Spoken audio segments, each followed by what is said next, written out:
I finally discovered why I keep attracting men or people in general who end up hurting me and taking advantage of me and my love.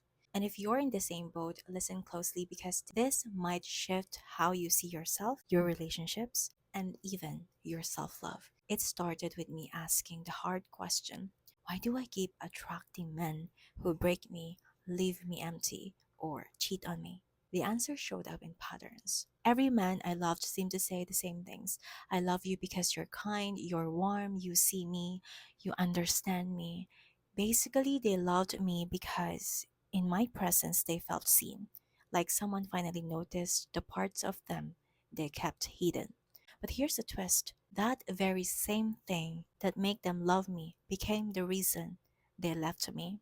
My last ex, for example, kept saying he was afraid of how I looked at him. I wasn't staring at him with judgment, but he felt exposed. When he cheated, it hit me. He was running away because he was afraid to be seen so deeply. He wanted to stay in control, to be the provider. Facing me is seeing himself. So the cycle went like this: they loved me because they felt seen, and they left me because they felt seen. And every time I end up hollow, like I had died inside, because I had tied my entire identity to them. That's when another realization hit me. I was giving to them what I was secretly craving. I wanted to be seen, I wanted to be loved for who I am. I wanted to simply exist and feel appreciated without having to perform or prove myself. So I loved them that way because that's how I longed to be loved. But here's a painful truth: not everyone can love you the same way you love them, especially if they can't even see themselves. I wasn't really in love with them. I was in love with a reflection of me in them. That realization was a turning point for me. The real pattern wasn't about the men I attracted, it was about me.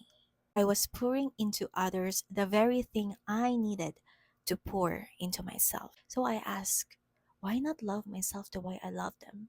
It sounds easy, actually, but it's difficult. That became the work. The hardest work I've ever done.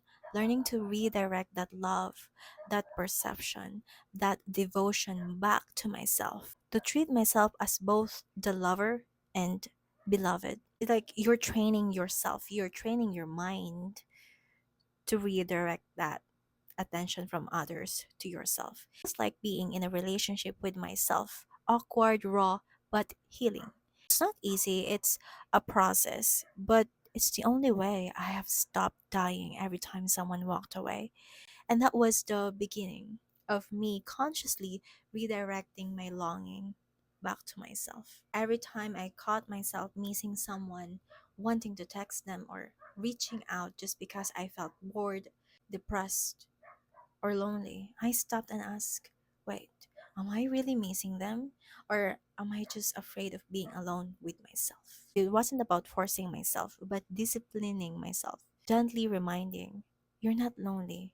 You're just uncomfortable with your own company. Instead of chasing people to fill the void, I started asking, what if I use this time to sit with myself? What if I did something I truly want instead of clinging to someone who doesn't? Because here's the truth: a lot of time, we don't actually want them. We just don't want to face ourselves. And when we run from ourselves, we attract people from that same place of emptiness.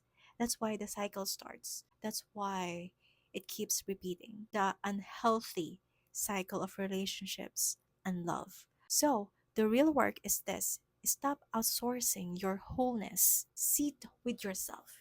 Sit with yourself. Feel your own space. Otherwise, every relationship will just be a band aid for loneliness, and band aids always peel off.